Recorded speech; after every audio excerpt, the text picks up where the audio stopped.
Olá, está no ar mais uma entrevista especial aqui no canal Empreender. Hoje vamos falar sobre o novo marketing, como equilibrar os negócios digitais e tradicionais ao mesmo tempo e, claro, oferecer aí uma oportunidade, uma experiência melhor para o cliente. Sobre esse assunto a gente convidou ela, a Cláudia Vobeto, ela que é diretora de capacitação da Associação Brasileira de Franchising e CEO da rede Major Beauty Club. Seja muito bem-vinda aqui a esse bate-papo aqui no canal Empreender.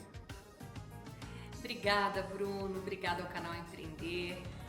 Um grande momento estar com vocês aqui. Espero que seja um bate-papo muito proveitoso para todos nós. Com certeza. Cláudia, eu começo essa entrevista com você te perguntando o que é que seria esse novo marketing no mundo dos negócios? Muito bem, Bruno. Nós estamos vivendo um momento de uma transformação muito grande, né? Um momento de transformação digital, onde a inteligência artificial vem tomando conta da nossa realidade, né? Da realidade empresarial. E nesse momento é muito importante que nós não nos descolemos de tudo aquilo que nos aproxima do nosso cliente, tudo aquilo que cria realmente experiências verdadeiras e que criam uma oportunidade de termos um relacionamento mais proveitoso com o nosso cliente, né? Há uma confusão, talvez, eu diria assim, entre o que nós consideramos, o que nós chamamos de experiência do cliente e o que nós temos propriamente como a jornada do cliente dentro dos nossos empreendimentos, né? E eu acredito que trazer esse conceito separadamente faz com que nós, empresários, com que as empresas possam compreender realmente qual é o papel em cada momento, atuar com as ferramentas adequadas de marketing para conseguir essa conexão com o cliente. Cláudia, esse novo marketing ele traz resultados rápidos, mas eles precisam de fato ser bem executado, né? Exatamente, porque a experiência do cliente ela está relacionada com aquilo que o cliente tem, com as impressões que o cliente tem, com as emoções que o cliente tem quando ele tem um contato inicial com a nossa marca. Já na jornada, a gente pode entender como os sentidos realmente que o cliente observa, ou que ele vivencia já nesse relacionamento. Então é algo um pouco além, né? Então, quando a gente fala da experiência do cliente no novo marketing, a gente tem que entender que mesmo no ambiente digital, quando ele recebe o primeiro contato, seja lá na rede social, ou seja em qualquer outro canal digital, seja num anúncio, ou seja numa fachada, né? Independentemente desse primeiro contato que ele tenha ou em outros contatos digitais, é preciso que ele já receba os estímulos necessários para que ele conheça de alguma forma aquilo que a marca deseja transmitir. Então, quando a gente fala de novo marketing, nós estamos falando de como o cliente tem, qual é a impressão que o cliente tem num primeiro momento ao se conectar com uma marca, né? Para que depois venham as experiências, mas são os estímulos iniciais que vão fazer ele tomar a decisão de avançar para se tornar um consumidor ou não de uma determinada marca. Cláudia, você acredita que o novo marketing bem sucedido é consequência de saber ouvir aí o cliente, o consumidor? Eu acredito que saber ouvir é fundamental, né? Ter uma escuta ativa, e a gente nesse processo, a gente observa que muitas marcas estão preparadas para receber bem o cliente, transferem uma jornada muito positiva nesse processo para o seu cliente, mas nem sempre fazem o pós, né? Nem sempre passam a ouvir como foi realmente a experiência. E na verdade, nós aqui em franquias utilizamos muito a escutativa com o nosso franqueado mesmo, que é o nosso principal cliente, né? Mas quando a gente ouve, a gente percebe que ali, ouvindo o cliente, nós temos uma fonte de recursos muito importante para fazermos as transformações necessárias para trazer uma experiência mais positiva para o nosso cliente, né? Então, saber ouvir é muito importante. Mas tem um outro ponto também, Bruno, que eu considero que é muito importante nesse processo, que é conhecer verdadeiramente o nosso cliente, saber com quem nós estamos nos relacionando, né? Há um tempo bem próximo, nós tínhamos na realidade de mercado uma conexão muito mais próxima das marcas com os clientes de serviços. Então, para você fazer um serviço numa determinada empresa, você deixava ali o seu cadastro completo, o seu nome e toda né, como você chegou até ali, o porquê você está ali, o que você está buscando. E em produtos isso não era muito comum, né? No varejo a gente entrava numa loja de compra de produtos, você escolhia o seu produto, você ia até o caixa, pagava e saía. E dificilmente alguém perguntava seu nome, né, como você conheceu a empresa. E depois que as empresas começaram a se digitalizar mais, esse processo passou a ser mais comum.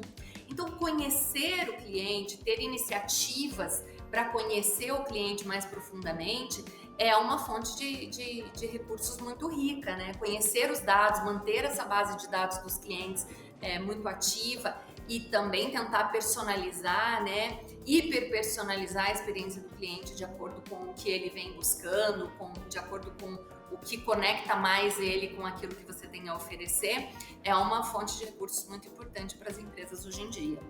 Com certeza. Cláudia, quando o negócio online vai bem e o físico não, o que fazer? Equilíbrio e, sei lá, uma dose de ousadia? É uma pergunta que poderíamos passar o dia aqui, né? Falando sobre. Sim. Mas eu acho que as duas coisas precisam realmente andar juntas, né? O digital, ele começou com muita força, quer dizer, amplificou-se, né? Com bastante força no período da pandemia, onde o varejo estava praticamente todo fechado e as lojas físicas, né, inexistiam naquele momento. Então, foi ali uma alternativa que as empresas tiveram para continuar trazendo receita para os seus negócios. Porém, iniciou-se uma nova jornada, um novo momento, um momento onde o cliente também passou a buscar mais conforto, a buscar mais facilidade e a cada dia que passa nós percebemos que há uma confiança maior do cliente em comprar produtos ou acessar informações no ambiente digital. O que é importante para as marcas é não perder a importância dessa jornada e da experiência que o cliente tem dentro do ambiente físico, né? Agora, se há um desequilíbrio onde o ambiente digital está trazendo mais receita do que o ambiente físico, talvez seja o momento da marca de reavaliar o seu modelo de negócio, né? Se faz sentido para aquele consumidor, né? Para aquele perfil de consumidor, pode avançar e também pode olhar se existe uma outra oportunidade. A empresa pode olhar para o mercado e ver se ela tem uma outra oportunidade de avançar com um nicho de cliente que prefere a compra no ambiente físico. Então, talvez os momentos dos clientes e o perfil do cliente que compra no digital seja um pouco diferente do perfil do cliente que compra no físico, e olhar para isso de uma forma mais clusterizada e entender se pode ser melhorada essa experiência, pode ser uma nova fonte de receita para a empresa, né? É verdade. Cláudia, para quem pensa em empreender no país, é preciso de fato estar atento aí a todas as transformações com relação ao comportamento do cliente, né? Acompanhar de fato todas essas tendências de mercado, comportamento do cliente, o que é que o cliente quer, espera, né, desse novo mundo digital, né? De tanta transformação, né? Sim, sim. Bruno, é muito legal que você traz, porque quando a gente olha para o ambiente digital num primeiro momento,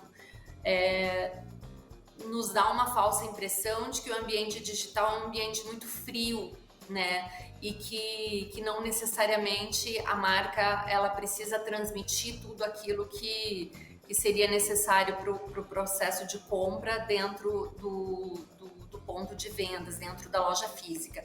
Mas a grande verdade é que os clientes, as pessoas, os consumidores têm se conectado cada vez mais com marcas que tenham a ver com o seu estilo de vida, né, com os seus valores, que tenham a ver com o seu propósito, né? É muito importante um olhar atento das marcas para fatores como os 5 sentidos, por exemplo, né?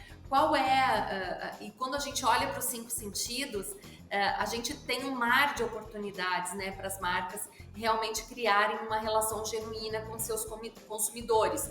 Então, se eu pegar um exemplo muito simples, né, do nosso espectador entender a visão, né, como que esse cliente está nos vendo, em quais marketplaces que a nossa marca está presente. Será que o público que está ali, ele está realmente conectado com tudo aquilo que a gente busca entregar? Então, é importante entender que mesmo o cliente no digital, ele está buscando experiência, né? E não é porque a gente está no ambiente digital que a gente precisa que a gente deve esquecer de tudo aquilo que gera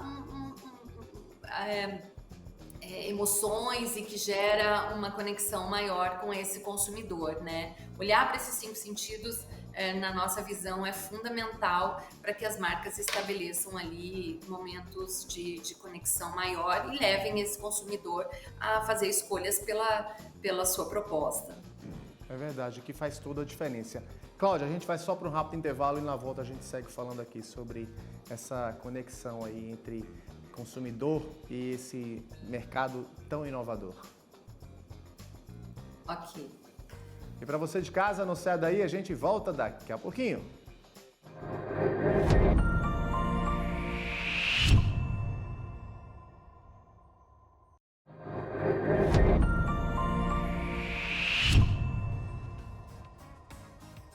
Estamos de volta com mais uma entrevista especial aqui no canal Empreender, hoje falando sobre a importância do novo marketing. E a gente segue aqui conversando com ela, a Cláudia Vubeto, ela que é diretora de capacitação da Associação Brasileira de Franchising e também CEO da rede Major Beauty Club.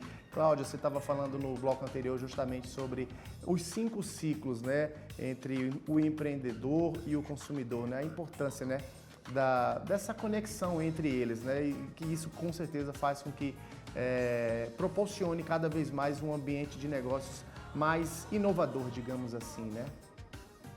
Isso. As marcas, independentemente do canal, se é digital ou se é físico, elas precisam estar atentas ao que o cliente busca, né? Ouvir o cliente. A gente, não é de hoje que a gente ouve dizer que é muito mais fácil manter um cliente do que ganhar um novo cliente, né? Então, eu sempre digo na minha empresa que assim, o esforço que a gente faz para ganhar um cliente, ele tem que ser contínuo, mas independentemente do canal que o cliente entre, ele tem que ter a mesma experiência, né, quando ele se conecta com a nossa marca, né? Ele precisa conhecer o nosso, e todos os colaboradores, todos os canais de contato da empresa precisam conhecer profundamente a cultura da empresa para que possam, de alguma forma, transmitir isso para esse potencial consumidor. E até dentro dos nossos ambientes mesmo, né? A experiência do cliente dentro, quando ele passa a ter uma jornada de consumo, ela precisa ser a mesma. É necessário que haja um domínio, né, de conhecimento, de toda a equipe que atende, que está na linha de frente e se relaciona com o cliente, sobre o propósito da marca, sobre os valores, né? Um conhecimento profundo sobre os produtos, sobre como esse produto se torna positivo para o consumidor, né? Então, conhecer profundamente a necessidade do cliente e também o que é para o cliente é um aspecto fundamental para que esse relacionamento se estabeleça de uma forma positiva, contínua, né? Porque a ideia é sempre que as nossas bases de cliente sejam crescentes, né? Que a gente ganhe clientes, não perca, e vá se relacionando dessa forma. E aí, quando a gente tem uma escuta ativa com o nosso cliente, é possível estabelecer também uma conexão para que esse cliente, de alguma forma, ele passe a ser um cliente fiel. Então, ouvir, trazer meios para gerar uma fidelidade, né, para gerar uma retenção e fazer com que esse cliente se torne um consumidor fiel da nossa marca e cada vez mais queira consumir os nossos produtos. É muito importante que a gente tenha todos esses elementos no radar, né? E seguindo nessa sua linha de raciocínio, Cláudia, na sua opinião, o que é que os empreendedores, as empresas podem fazer para melhorar a sua jornada e também a sua experiência no mercado?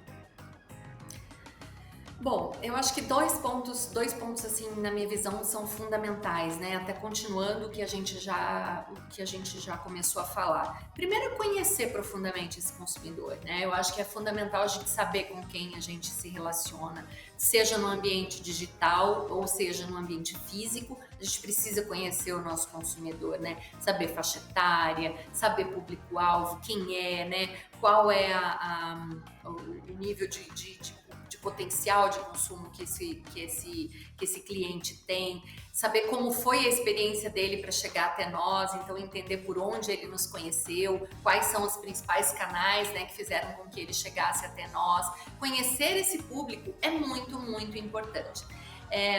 Porque a partir daí a gente passa a poder capacitar também o cliente, e quando eu falo de capacitação, é realmente de informar o cliente de acordo com a necessidade dele sobre tudo aquilo que nós temos no nosso ambiente, né, em todas as ofertas que nós temos, todos os nossos produtos e tudo mais. E um outro ponto fundamental é ouvir o cliente no final, né, entender como esse cliente está, como a gente está se relacionando. A gente tem uma agenda, uma rotina, né, de relacionamento com o cliente, de quanto em quanto tempo eu me relaciono com o cliente, eu tenho uma metodologia de enviar mensagens eventuais, eu tenho alguns mecanismos que me fazem ouvir esse cliente num pós-venda, eu tenho pesquisas de satisfação, eu olho para esse cliente que deixou de vir para entender quais os motivos que fizeram com que ele não consuma mais o produto, de quanto em quanto tempo eu estou fazendo isso. Então, estabelecer cronogramas com agendas fixas dentro de processos muito bem estabelecidos faz com que a gente compreenda melhor como tem sido, né, a experiência do cliente, quem é o nosso cliente no primeiro momento e como o cliente nos percebe depois para continuar ou não consumindo o nosso produto. E aí você consegue colocar numa balança se tudo aquilo que você está entregando para o seu cliente realmente está conectado com aquilo que você deseja entregar, né? Porque essa é a velha história de trocar o pneu com o carro andando, né? A gente precisa realmente estar sempre retroagindo, retroalimentando essa cadeia com melhorias contínuas e uma escuta ativa para o nosso cliente. E para quem está nos assistindo, Cláudia, para quem quer se tornar empreendedor no Brasil, a gente sabe que é difícil, mas não é impossível, basta acreditar. E claro, tudo aliado a um bom planejamento financeiro, gestão de negócios, de projetos, né, de pessoas. Como se tornar um franqueado da Major Beauty Club? Bom, o segmento de beleza ele vem crescendo muito no mercado e nós temos hoje, acabamos de ter aí na ABF a Franchise Week, a BF Expo, né, que é a maior feira de franquias do mundo. E a gente observa que o número de faturamento do segmento de beleza, ele tem crescido muito ao longo do tempo. E isso está nos mostrando que tem muito a ver com a necessidade do cliente, o que o cliente tem buscado para si mesmo, né? Então as pessoas têm buscado se cuidar mais, isso é verdadeiro, né? Como eu falei, os homens também, né? E na Major nós criamos um clube. Então esse clube é um clube onde você pode ser, além de um consumidor, de entrar na loja e consumir o nosso serviço, você também pode ser um sócio. E sendo um sócio, você tem ali um plano de assinatura que reverte em cashback para você utilizar dentro da clínica e escolhendo ali os serviços dentro do clube, né? Que pode ir desde uma simples sobrancelhas, passando pela depilação, manicure, até podologia, enfim, você pode escolher os serviços que são especializados com protocolos próprios. Isso realmente é um diferencial. Para se tornar um franqueado da nossa marca, você precisa primeiro gostar de gente, né? Precisa gostar de pessoas, porque vai se relacionar bastante com pessoas. Precisa gostar desse segmento, porque é muito importante, né? Você estar conectado com isso. Pode entrar lá no nosso site, fazer o cadastro, majorbeautyclub.com.br, fazer seu cadastro no canal Seja Franqueado, ou pode nos procurar até pelo Instagram da franquia, @majorbeautyclub, que aí um dos nossos consultores ali entra em contato e apresenta todo o projeto, né? Nós temos investimentos a partir de R$202 mil, que é um modelo de franquia Slim, até um investimento mais premium, onde você precisa de um capital acima de R$400 mil para abrir uma franquia. Mas hoje nós temos no Brasil várias unidades com 30, 40 metros quadrados e temos outras operações que passam de 300 metros quadrados. Cláudia, nosso tempo está chegando ao fim, mas eu quero bem rapidinho que você só nos responda mais essa pergunta.